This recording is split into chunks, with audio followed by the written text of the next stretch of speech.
mengganggu waktunya sebentar. Boleh dulu. Boleh. Sebelumnya perkenalkan, saya Miriam Agustin dari mahasiswa STK UPN. Di sini saya akan melakukan wawancara dengan kakaknya. Kakak siapa? Boleh dikenalkan terlebih dahulu. Oke, perkenalkan nama kakak Syifa Ramdhani Sohari.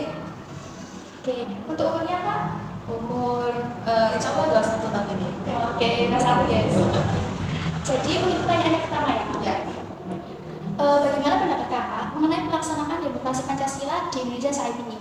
Apakah menurun? Apakah semakin meningkat?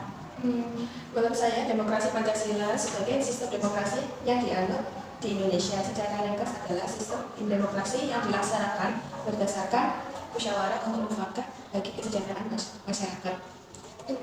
Lalu untuk apakah demokrasi ini menurun atau tidak? Bagaimana? Kebebasan individu itu dijamin, namun tidak bersifat mutlak karena disesuaikan dengan tanggung jawab sosial. Kemunduran demokrasi disebabkan oleh pelemahan institusi politik penopang sistem demokrasi. Terus untuk pertanyaan yang kedua ya Kak, ini yakinkah pemilu pada tahun 2024 akan terselenggara dengan jujur dan adil Pak? Jika sesuai dengan asas pemilu yang asas pemilu bebas dan jujur ya, itu harus diselenggarakan sesuai asas tersebut. Yakin? Menurut saya yakin, tapi kita tidak tahu oknum tersebut ada di belakang itu melakukan kecurangan. Baik, untuk pertanyaan ketiga ya Kak. Pertanyaan ketiga, apakah sudah mengetahui nama 3 capres yang sudah diusung oleh partai politik? Insya Allah yang saya ketahui itu ada 3 ya. Yang pertama Ganjar Pranowo, yang kedua Prabowo Subianto, yang ketiga Anies Baswedan. Oke, untuk pertanyaan keempat, jika sudah, tahukah gagasan atau ide para capres untuk Indonesia yang lebih baik? Untuk saat ini kan saya banyak mengetahui nama-nama beberapa calon ya. Nah, untuk mengenal ide atau gagasan para capres itu saya belum mengetahui banyak karena ada beberapa info yang simpang siur, jadi saya belum terlalu memahami. Untuk pertanyaan kelima ya Pak. Pertanyaan kelima, jelaskan alasan kakak mengapa memilih capres itu.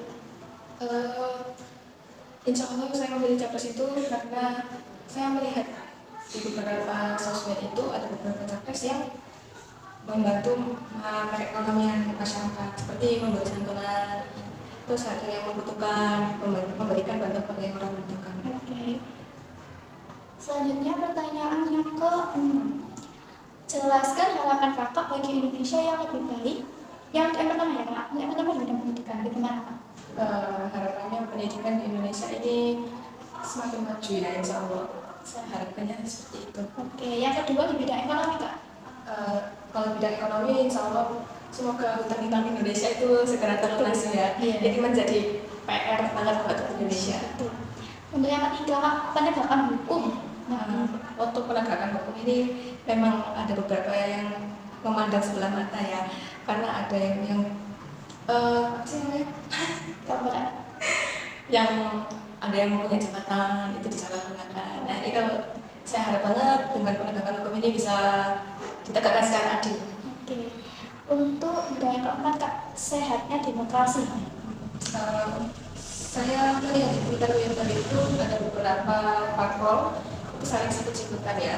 Saya harapkan di demokrasi berbagai macam parpol ini insya-Allah rukun ya, jangan saling sikut-sikutan.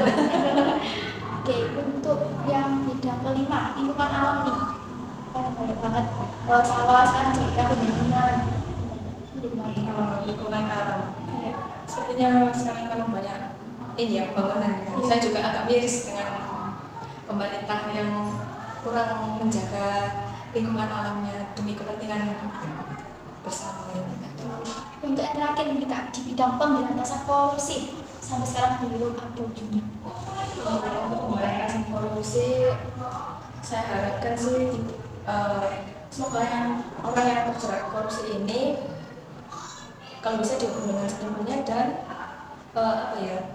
dan penggantian uang, maksudnya apa sih?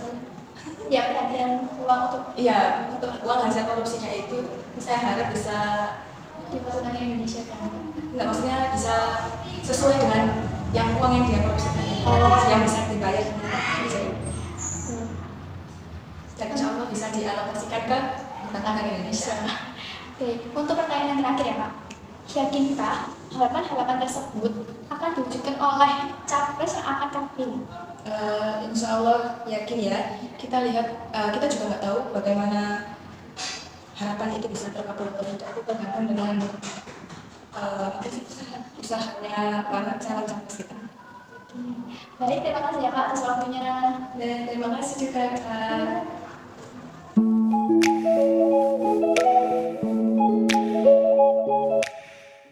Selamat sore Kak. Iya, selamat sore. Saya mahasiswa STKI PPGS Sidoarjo mendapatkan tugas dari Pendidikan Pancasila untuk mewawancarai Kakak.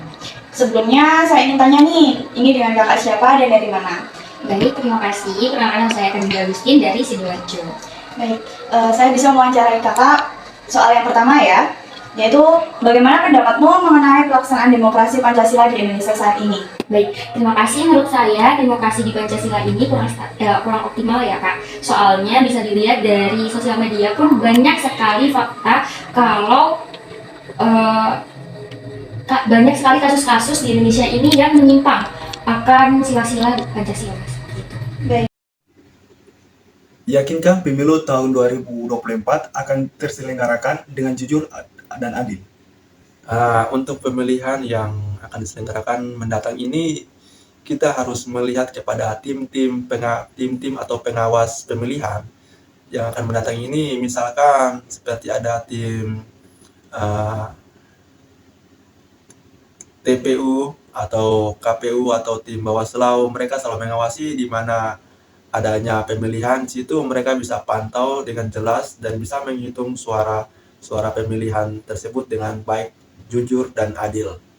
Apakah Anda sudah mengetahui nama-nama capres yang sudah diusul oleh partai politik? Ya, sementara yang beredar di wacana yang ada di masyarakat ini kan ada 3 calon, 3 kandidat ya, yang ada di wacana publik ini.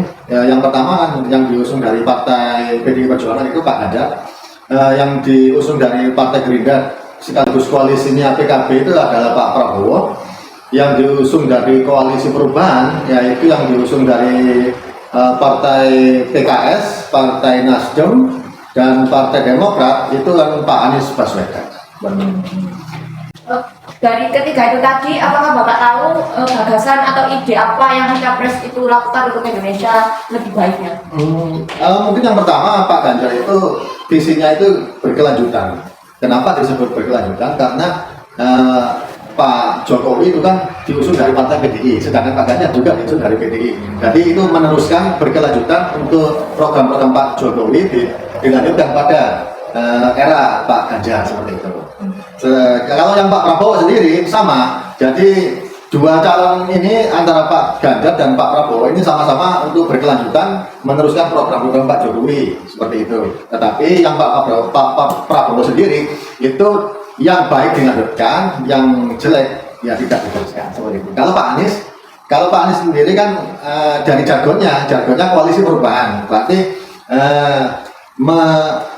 dari visi Indonesia ke depan ini ada yang baru seperti itu. Ya. Jelaskan alasan-alasanmu mengapa memilih capres tertentu. Kalau menurut saya, memilih calon presiden yang tertentu itu kita melihat dari segi kerakyatannya, itu bisa mendekati dengan rakyat, untuk bisa bersosialisasi sesama rakyat, untuk kedepannya itu dia bisa mensejahterakan seluruh rakyat Indonesia. Maka dari situ kita bisa lihat mana pemimpin kita yang baik, jujur, adil, dan bijaksana, dan bisa merakyat kepada seluruh rakyat Indonesia. Itu saja. Ya, saya ingin tahu nih Kak, bagaimana harapan Kakak ke depannya untuk Indonesia ini agar menjadi yang lebih baik di bidang pendidikan dan ekonomi. Bisa jelaskan secara singkat? Baik, untuk singkatnya, harapan saya di bidang pendidikan dan ekonomi ya Kak, mungkin lebih merata saja sih. Baik. Selanjutnya, bagaimana harapan Kakak agar Indonesia lebih baik di bidang penegakan hukum dan sehatnya demokrasi? Bisa jelaskan? Baik, untuk penegakan hukum, mungkin bisa dilihat dari pemerintah yang sekarang itu lebih tumpul ke atas dan nancep ke bawah Kak. Dan harapan saya mungkin kedepannya pemerintah itu dapat lebih bisa mendengarkan lagi gitu harapan rakyatnya seperti itu. Mohon maaf Kak, mungkin bisa ulang yang kedua itu apa ya? Oke, yang kedua tadi sehatnya demokrasi Kak. Baik, untuk sehatnya demokrasi sendiri harapan saya mungkin berkurang aja sih Kak untuk diskriminasi dan intoleransi gitu. Oke, baik.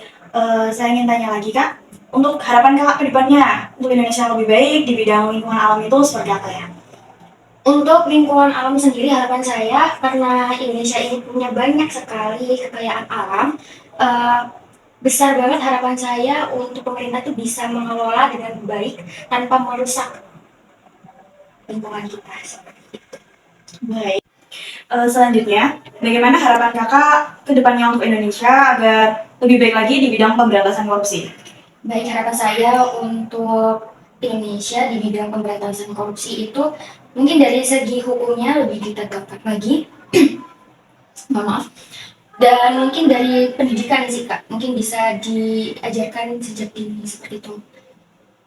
Oke, baik. Baik, pertanyaan selanjutnya, yakinkah Anda dengan harapan-harapan yang akan dicapai oleh calon presiden yang Anda pilih? Karena saya sudah memilih, jadi saya yakin bahwa harapan-harapan yang diusung oleh calon yang saya pilih bisa terwujud di masa yang akan datang. Baik, terima kasih. Sama-sama.